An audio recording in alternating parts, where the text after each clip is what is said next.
So the Fortissimo 11 has arrived and it's a kinetic Vanguard strike playlist slug shotgun. And the question I'm asking, especially for your PvP heads out there, is it worth getting in the strike playlist and grinding out for one of these? We're going to be answering that question, looking at the best possible rolls for the weapon, so on and so forth, and of course seeing how it stacks up against the other slug shotguns in the same slot, particularly the legendaries. We all know Chaperone is Chaperone after all. So you can see in my roll, I'm very lucky with this roll for PvE, small bore, hammer forged, assault mag, subsistence and vorpal weapon. This is literally a PvE spanker of a roll, which is just funny because obviously I'm a PvP player. But I did use this in the legendary campaign, especially in the final encounter against the boss. Yeah, this shotty really held me in good stead. Now you can see this perk here, the origin trait. Final blows with this weapon grant a small amount of health. It's a tiny little health bump and it's really nice in PvE. And like I said, in the legendary campaign, this thing really helped me out. Obviously, we were all kind of low level at that point, taking a lot of damage. And every time you one shot an ad, boom, little bit of health. Really nice. Now, the suros origin trait that it has though, is definitely what you want to use if you're going to use this weapon in PvP. Reloading grants this weapon a bonus handling and reduces incoming flinch for a short time. This is nice because, you know, you're picking up ammo all the time in PvP and you're going to be putting slugs into that shotgun all the time. And every time you do, for a couple of seconds, Suros synergy will kick in and you will feel it. It is really nice. Now you can see my roll has 60 handling and the Suros synergy perk really did help out. That being said, I did feel the need to also run quick charge, which gives you a handling bonus as well, to really make this feel snappy enough to feel good in PvP. For me, and this is a cardinal rule really, if you're going to use a slug shotgun in PvP, a legendary one, it needs to have good handling. I don't know what you think you're doing with a slug shotgun in PvP if it doesn't have good handling, and I can explain it to you very simply. With a regular shotgun, you don't need to spend a lot of time aiming, do you? You aim in and you blast. Sometimes you don't even do that. With a slug shotgun, you need to aim in, acquire your target, and hit a headshot for it to be effective. And so, if you have bad handling and you have to take 10 years to aim in and line up your shot, they're valuable seconds you're wasting. And that's time in which some player without a precision weapon, you know, like a regular shotgun or a fusion, is just going to blast you and kill you. So you need to be able to ADS as quickly as possible. And so when you're looking at perks for PvP, slug shotguns, handling, ADSing quickly, they are perks you absolutely want to focus in on and absolutely center in on. It's very important. So that is why I decided you need to run quick charge with this thing. Absolutely you need. Gone ahead and pulled up a comparison here. We've got the Fortissimo, we've got the Blasphemer, and we've got the Heritage. And what you can see is that the Fortissimo and the Blasphemer sit in that similar archetype of solid aim assist and poor handling. And the Heritage, on the other hand, sort of breaks the archetype. It has more handling and more aim assist than both the Fortissimo and the Blasphemer. So essentially what you need to be looking at with the Fortissimo is that it's more of a replacement for a Blasphemer than it is for a Heritage. In the end, Heritage is still an absolutely incomparable weapon.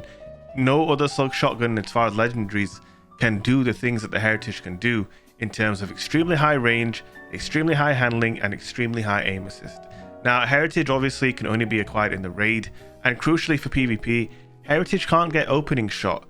But I'm telling you, as a slug shotgun guy who uses slug shotguns all the time, and I've used so many opening shot sluggies, like my preferred Heritage roll has 70 range and it has 91 handling, and it feels better to me than any legendary slug shotty with opening shot. It just does. I can't tell you why, but if you value my opinion on these things, Heritage is just better. Flat out, straight up. No BS, it is just better. Now, if we compare Fortissimo to Blasphemer, then I would say Fortissimo has Blasphemer beat hands down for sure. It feels better, it has better perk options, and I guess you could argue it's a lot more farmable than a Blasphemer. I mean, who wants to do that Blasphemer farm? It is painful. Whereas Fortissimo, you're just grinding strikes. And the plus side, especially with Fortissimo, is when it's a good nightfall, that's a nice quick nightfall that everyone's going to be knocking out, you're going to be getting Fortissimos at the end every now and then to go with your nightfall drops. And I think that's the moment where the Fortissimo will be worth the grind. In normal play for me, like if am I just gonna load up the strike playlist and go crazy in strikes for one of these? Nah, I'm just not gonna do that. If you're a PvP player and you're looking for a legendary kinetic slug shotgun, Heritage is still, in my opinion, by far the best one. And also it has the smallest perk pool and probably requires the least amount of grinding, especially if you have a decent amount of spoils. You can go into the DSC, beat it, and pull a heritage if you don't get lucky with the RNG. But obviously, again, running the raid is not easy for everybody. It might be easy for me or for you if you're a hardcore dedicated player, but maybe you're just a casual PvP guy and getting a raid team together isn't an option for you. So then, yeah, maybe just getting into the strikes playlist for a few hours might be worth it for you. In the end, if you're asking me, is a Fortissimo worth the grind? For me, I would say it probably isn't. But for you, if you're a PvP guy, or sorry, a PvE guy, then maybe it's worth farming some strikes, which you'd have done anyway, and then you'll come away with an absolute beast like my PvE god roll that I have. Now then, guys, I'm going to be going over to d2gunsmith.com to show you what I feel are the best possible rolls to get on this weapon. So I've already put something together here for PvP. Specifically, I'm looking at a PvP god roll. And this is what I was talking about when it comes to, is this worth the grind? Just look at how many perks there are in each column. This isn't a craftable weapon either, so you're looking at pure RNG. You have 12 perks in each column. So if you're looking for a specific combination, you're probably going to have to grind a hell of a lot. So like I said, if this is worth the grind, it's all relative to you. Now, if we're talking perfect world, RNG blesses me, this is what I go for. Fluted barrel, assault mag, so I've got handling and rate of fire covered, perpetual motion, first time any slug shotties had this perk, so for me that's a no-brainer. The other choice is threat detector, but you can see my handling is not bad at all with a handling masterwork and fluted barrel. We're looking at a respectable 83 handling, and then if you stack on the benefits of perpetual motion, which gives you plus 5 stability, plus 10 handling, plus 10 reload, and then at times 2, 10, 20, and 20. So you're looking at actually a max handling slug shotty when you have perpetual motion times 2. That's nothing to sniff at all. And then combining that with opening shot for the extra range to make up for that pretty low, bordering on, actually getting damage fall off on this thing here with 65 range, which is pretty low.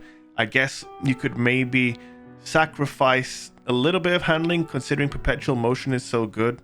But again, I don't know. I'd have to actually get perpetual in my hands and use one in PvP to really say someone needs to get crazy RNG and hook me up with this roll. If you have this roll, maybe contact me on Discord or something. Link to our Discord is obviously down below in the description. But yeah, this would be the roll that I would go with. Now for PvE, we already saw the roll that I have. I would probably say Subsistence and Vorpal Weapon is still the best one to go with.